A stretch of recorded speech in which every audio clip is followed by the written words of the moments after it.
good afternoon, and the main news this afternoon will be London's salute to the Falklands Task Force. So let's go straight over now to the City of London and join Eric Robson. It's a city salute that the nation has come to be part of. Streets around the Bank of England and Royal Exchange have been crowded since early morning, despite a little early drizzle. Families and friends of the troops giving way today to a public that wants to be involved in the welcome. While in front of the Mansion House, the single official salute will be taken by the Lord Mayor of London, Sir Christopher Lever. Looking on from the platform will be Margaret Thatcher and her Defence Secretary. There'll be Michael Foot and representatives of the city and armed forces. But the power of the welcome will come from the streets, from a crowd estimated to total almost 250,000, who'll cheer the soldiers, sailors, airmen and merchant navy personnel on their way to the largest official lunch the city has ever laid at Guildhall. In 10 minutes or so, we'll be returning to see the whole parade go by. But now, Moira Stewart. And today's other main news: in Poland, workers in Gdansk have continued their strike in support of solidarity.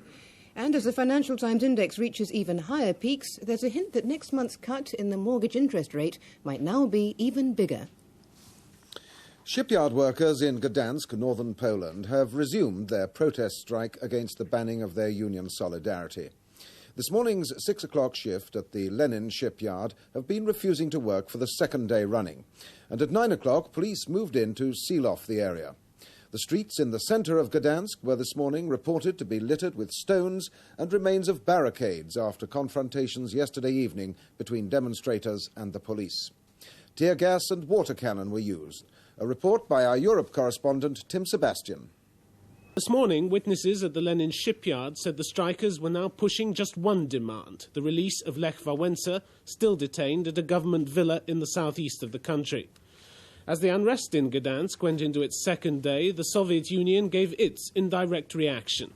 In a message to mark Poland's Army Day, Moscow promised full support, but warned that the day was not one for celebration. The enemy, it said, had not laid down its weapon or resigned itself to defeat.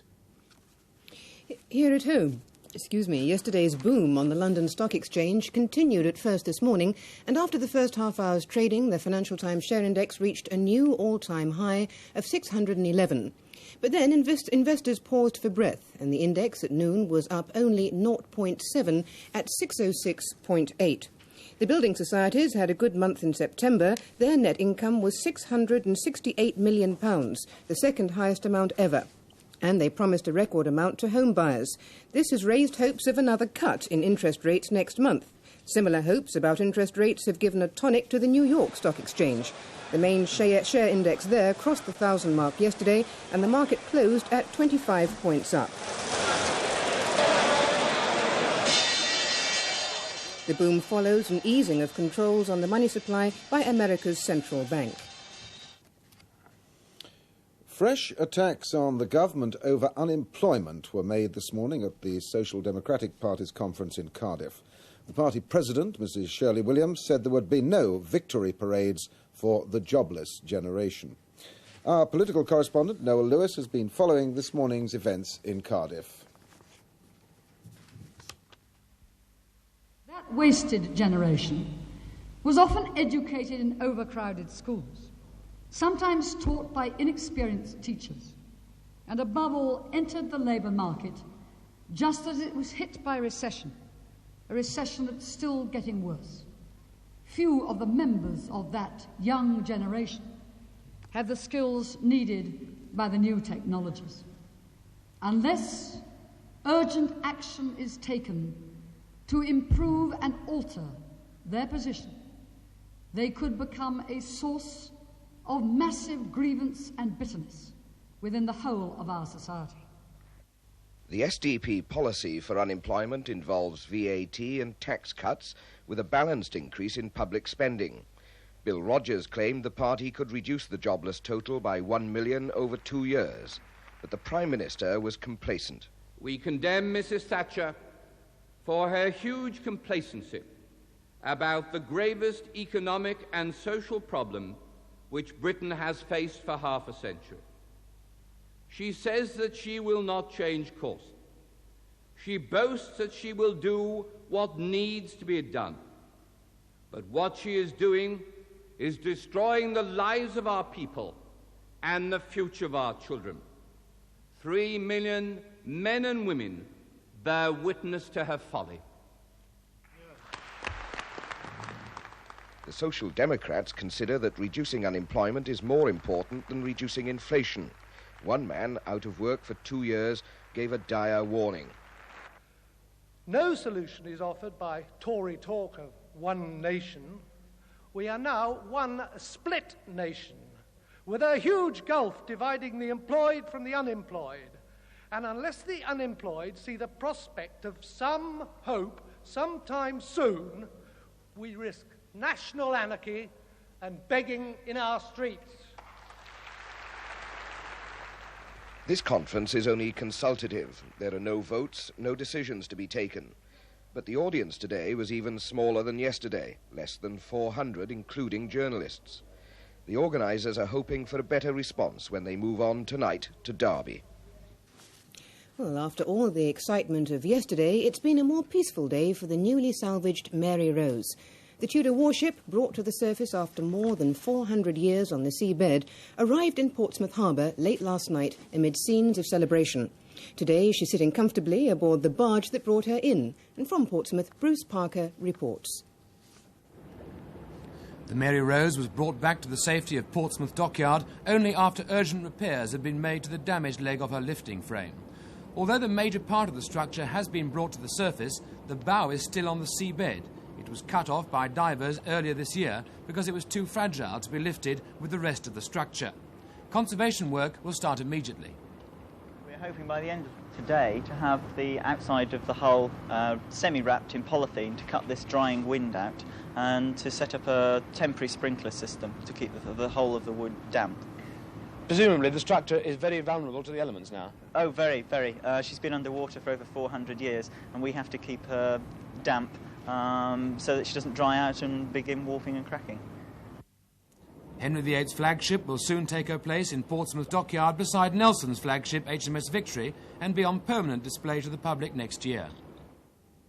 For the large British garrison still on the Falklands and the islanders themselves, transport remains one of the pressing problems. People and supplies are flown in on Hercules aircraft, making the arduous journey of over 3,000 miles from the British base on Ascension Island. Our defence correspondent, Christopher Wayne, has been on one of the RAF's flights to the Falklands. The RAF give these flights girls' names rather than numbers. This was Falklands Flight Martina. It sounded more romantic than it was. 42 passengers were crammed into canvas and string seats around the piles of freight. The air was fetid, the sanitary arrangements primitive, and the noise deafening. 4 hours and 1,000 miles after takeoff, we rendezvoused with the first tanker. It was another Hercules from 47 Squadron. The tanking operation itself is tricky. The tanker flies a steady, shallow dive, and the receiving aircraft formates onto the hose. A misconnection means trying again. It also costs the pilot a round of drinks.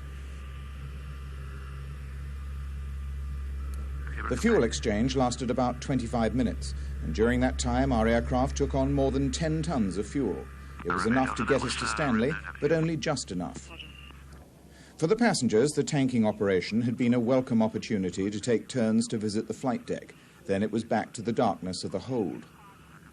Another 4 hours passed, and the second tanker made contact. This time it was a Victor, a high-performance converted jet bomber. This one had a problem with its navigation aids, and the refuelling was hurried. It lasted just 15 minutes.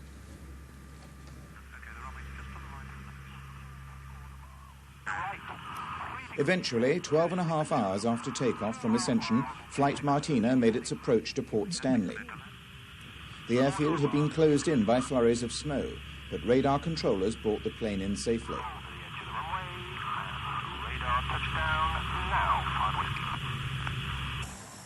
On the apron, RAF aircraft handlers were waiting to unload the tons of mail in the Hercules hold.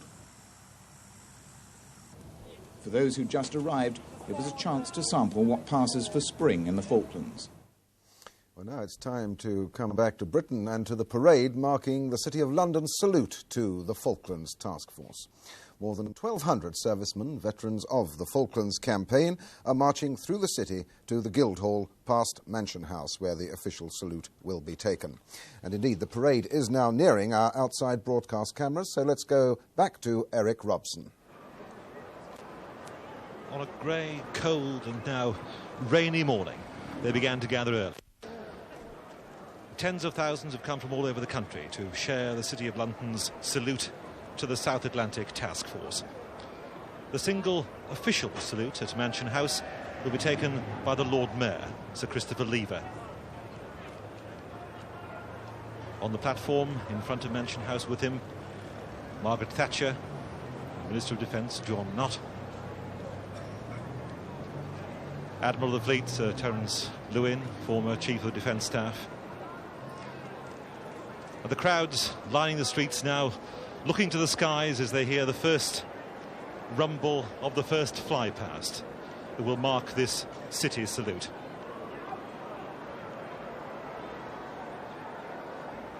In this first fly past, the helicopters that did such sterling work in the Falklands. Lynx and Wasp and Wessex helicopters from the Naval Air Squadrons and from the flight of HMS Antrim. In the second formation, 3 Sea Kings, again from the Naval Air Squadrons. Among the flyers in that second formation, Lieutenant Commander Simon Thornywell, awarded a DSC. Another of the air crew in that second formation, Alf Tupper, awarded the DSM, who flew with the helicopter into those clouds of smoke while HMS Coventry was ablaze.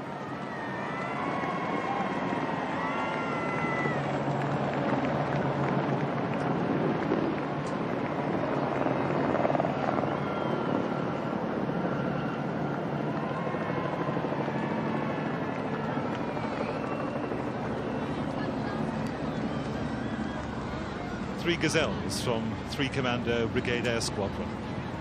Among the flyers, Major Peter Cameron, MC.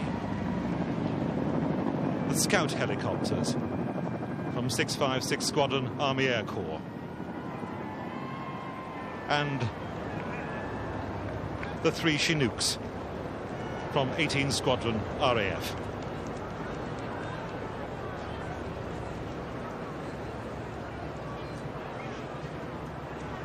A fly past to welcome the 1,250 servicemen and servicewomen who will be marching through the city today.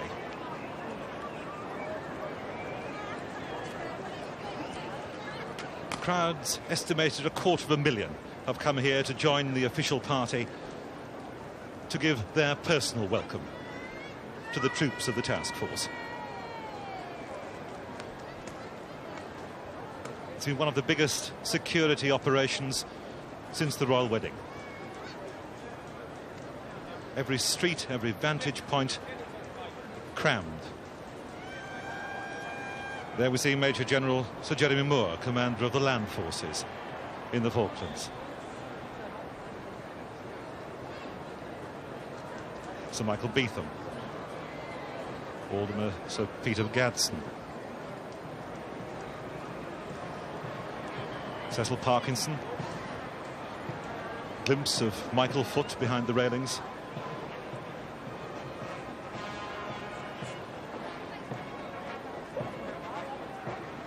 Lady Lever, Defence Secretary John Nott,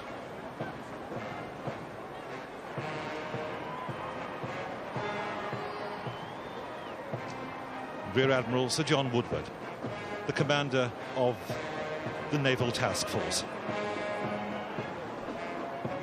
As we see the first glimpse of the head of the procession, a mounted detachment of the City of London Police will have escorted the troops from the city boundary. His splendid array, Colonel Howard, the City Marshal, followed by the massed bands of the Royal Marines.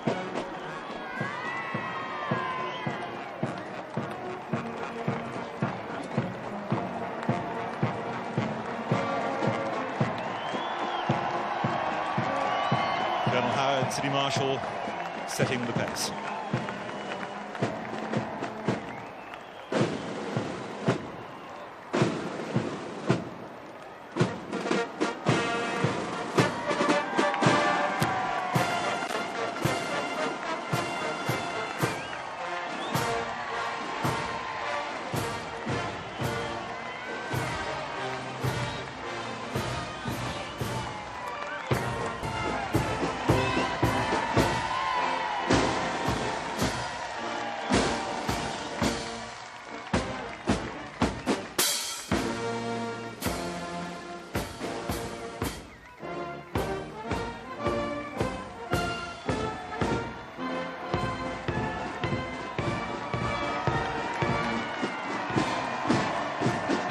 Leading the first of the Royal Naval Detachments, Commander Alan West, Captain of the Ardent. Sunk on the first day of the Falklands conflict, 22 of his crewmen died. Commander West awarded Distinguished Service Cross. Well, watching these scenes with me today is Major John Chester, Brigade Major of 3 Commando Brigade, involved in planning the Falklands campaign at the field headquarters at San Carlos and Teal Inlet and Mount Kent. What will the reaction be, John, of the troops on parade today to this city salute? Every man, I think, with immense pride.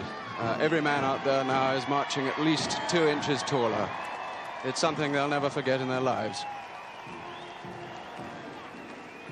These Royal Naval Detachments representing every ship that took part in the Falklands conflict. The household names like Hermes and Sheffield and Invincible.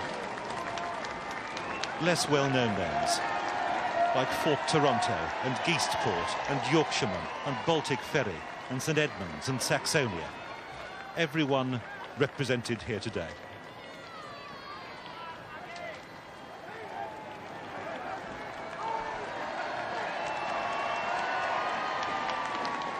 All wearing, amongst their other awards, the South Atlantic Medal. A medal which will, of course, be sent to 19,000 other servicemen and civil servants and authorised war correspondents who took part in the Falklands conflict.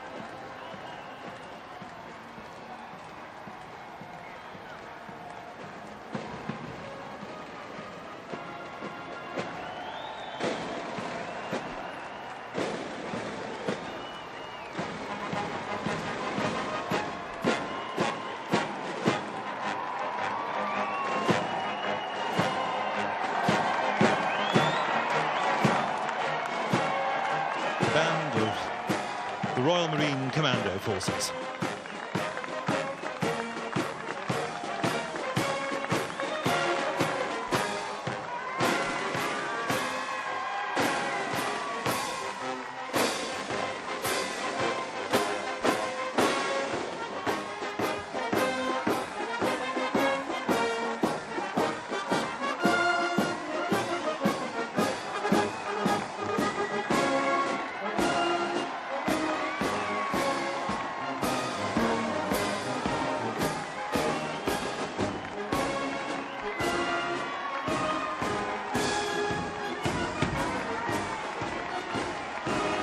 Commando contingents representing 40, 42, 45 Commando and all their backup services. Major Ewan Taylor, who had so much to do with the planning of the landings, who knew intimately about the beaches and the seaways, a great help to Brigadier Thompson throughout the operation, and who personally led the landing craft into San Carlos on the first day of the landings.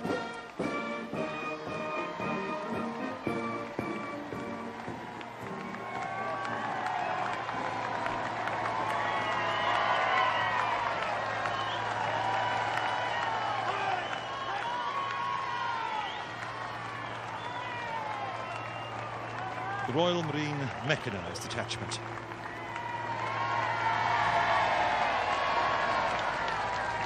The 105 light guns of 29 Commando Light Regiment, described by Brigadier Thompson later as one of the battle-winning factors of the land campaign.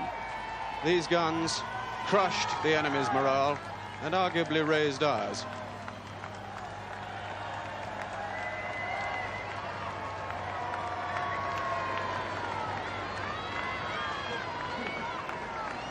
Following the over snow vehicles, so necessary for work in the climate of the Falklands.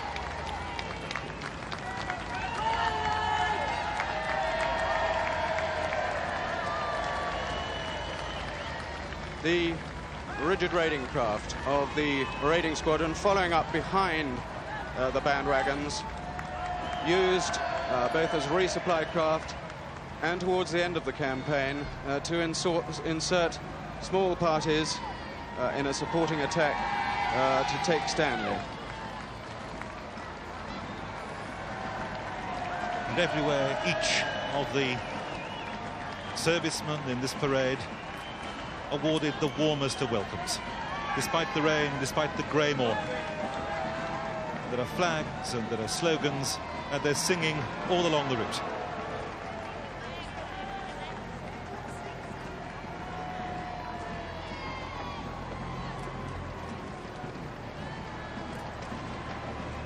The rigid raider assault craft.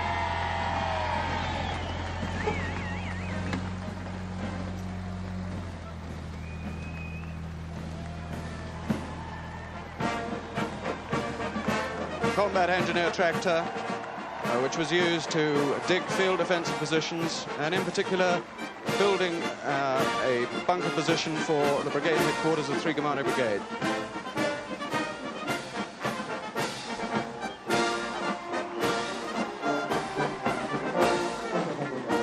And the band of the Royal Artillery Woolwich.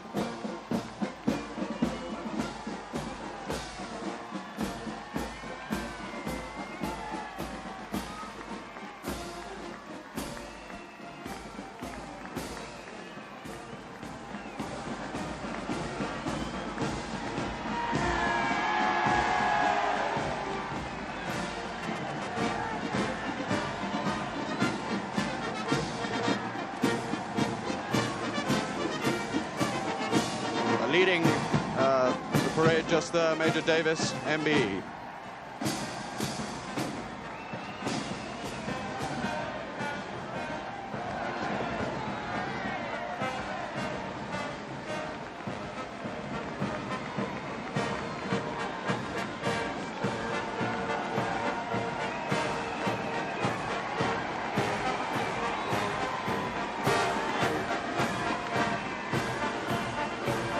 Amongst these men will be particularly remembered the men of T Battery for their long hours of anti-aircraft duty. They're followed by the band of the Welsh Guards, the corps of drums of the 2nd Battalion, the Scots Guards, the corps of drums of the 1st Battalion, the Welsh Guards, and the pipes and drums of the 2nd Battalion, the Scots Guards.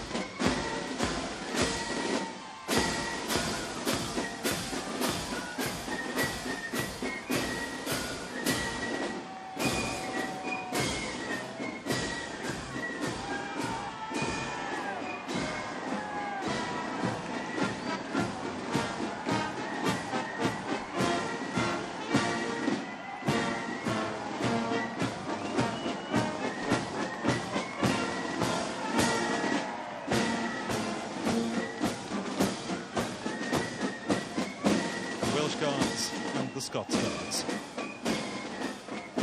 The Scots Guards who took part in that 9-hour attack on Tumbledown Mountain, the attack before the taking of Stanley. 9 of their colleagues were killed. Among the Welsh Guards, 10 of their wounded are marching today.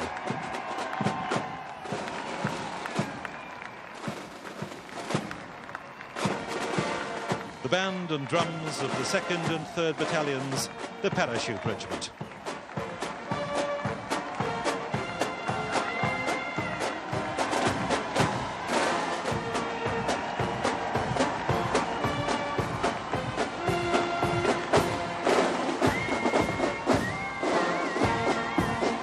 Parachute Regiment contingent, led by Lieutenant Colonel Hugh Pike, the commanding officer of 3 Para. three-para it was who fought so hard on Mount Longdon in the final closing stages for the Battle of Stanley.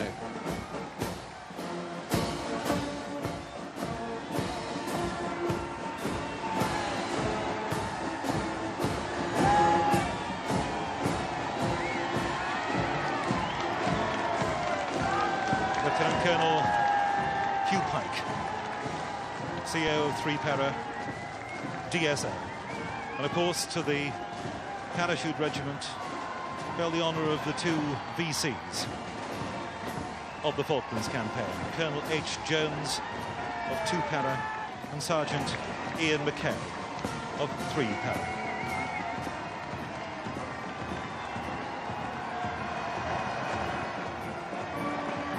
To two-para, of course, fell the first battle of Darwin Goose Green, which arguably set the pace and the tone for the landing force in subsequent battles by their magnificent victory. We knew we would win after that battle.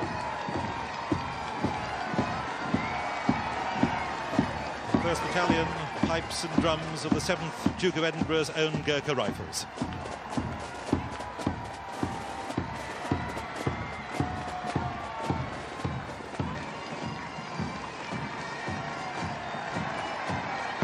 Lieutenant Colonel David Morgan, CO of the Gurkhas, now OBE.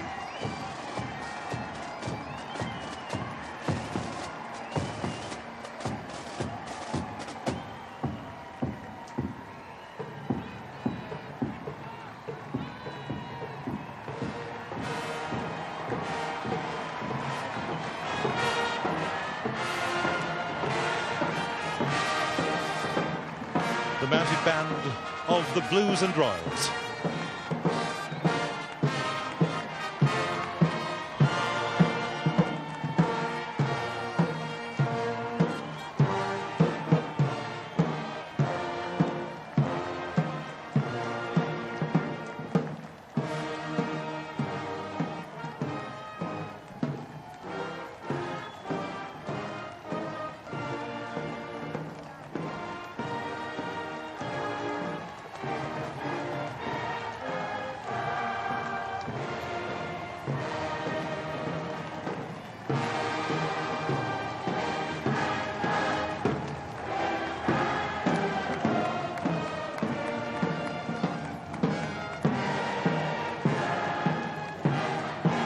Song that all the crowds wanted to hear, and now they're joining in all round this junction in the heart of the City of London. Lieutenant Mark Corrith now saluting in the lead Scorpion there. Mention in dispatches. Fought with two-para in the Battle of Wireless Ridge, again in the closing stage of the campaign. And in the 2nd Scorpion, Corporal of Horse Stretton, again mentioned in dispatches.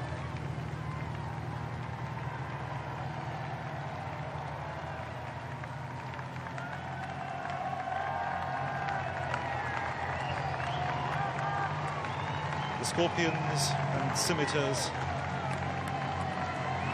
of the Blues and Royals.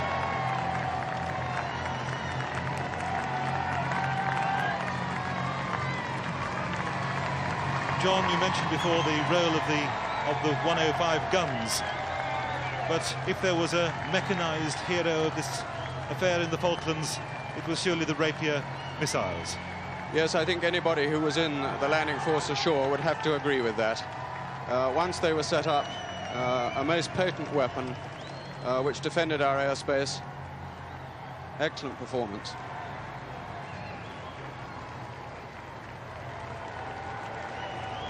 Weapons of which much was heard during coverage of the Falklands conflict. A weapon that protected our land forces from air attack. Now seen in this parade.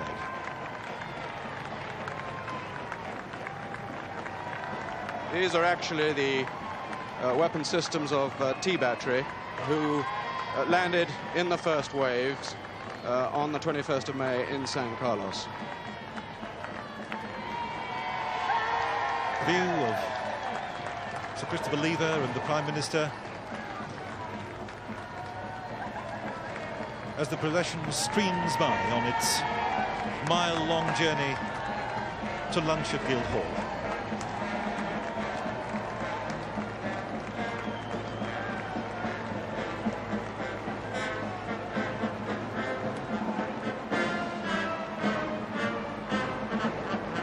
The central band of the Royal Air Force.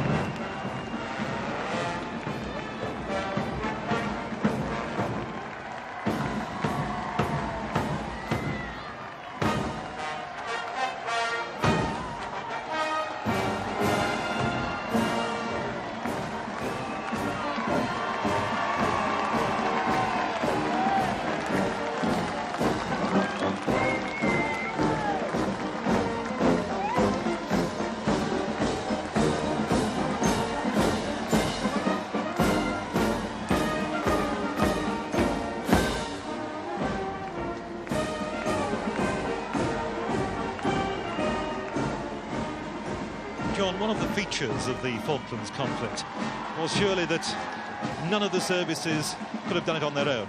It was very much a team effort between all three. This is very true, and the Air Force had their part to play. The Harrier pilots in particular earned our respect ashore and on land.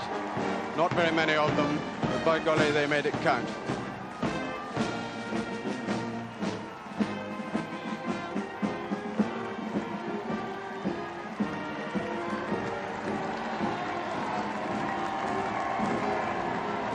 Many of these personnel involved with those scenes of intrepid flying that we saw on the news coverage of the Falklands conflict.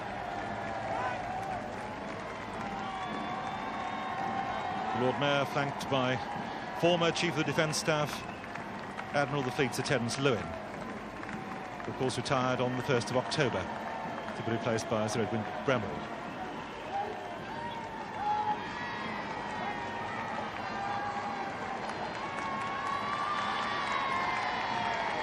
In a moment, we expect the second of the flypasts to come over Mansion House.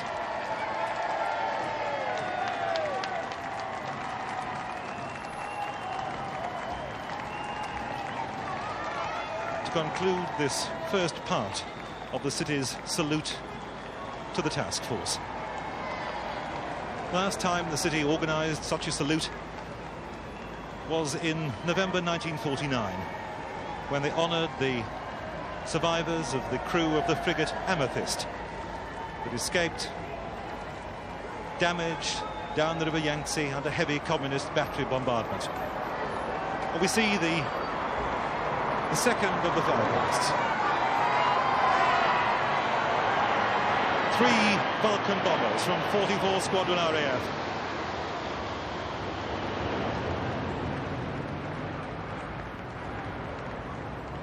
Low over London.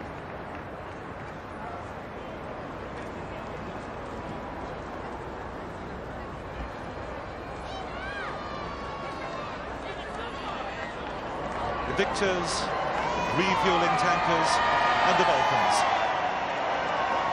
These are the Vulcans, the refueling Victors that we saw before, vital to get these planes 8,000 miles to the South Atlantic.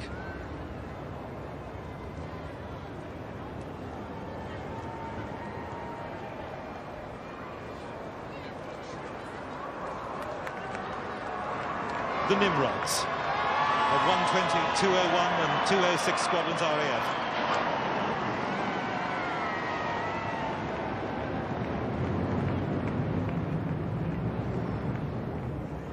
The rumble echoing around these city streets. The cheering for a moment abated as the aircraft go by. A VC-10 of 10 Squadron RAF. Which for some reason gets a particular cheer.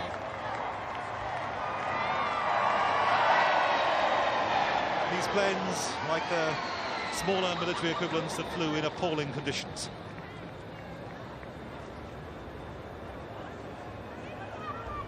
Now a casual spin through the cloudy skies over London. And the final formation. 3 Hercules of 24, 30, 47 and 70 squadrons RAF.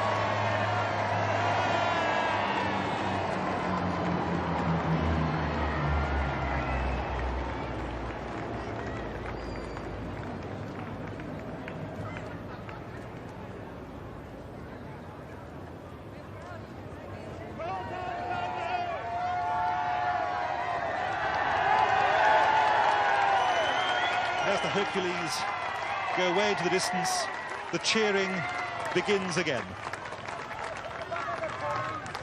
Eyes turn to the saluting base.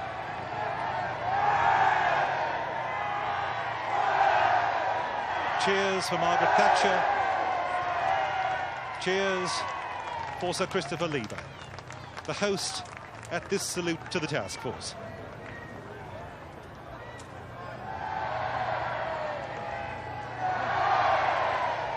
Leaving Mansion House now to join the 1,250 guests that will be crowding every room in Guildhall for lunch today.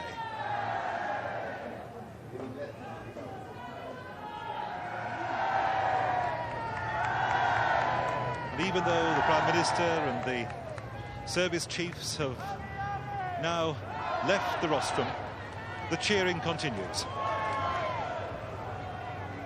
People in every window stretching to see the last detachments of the march past making its way to Guildhall.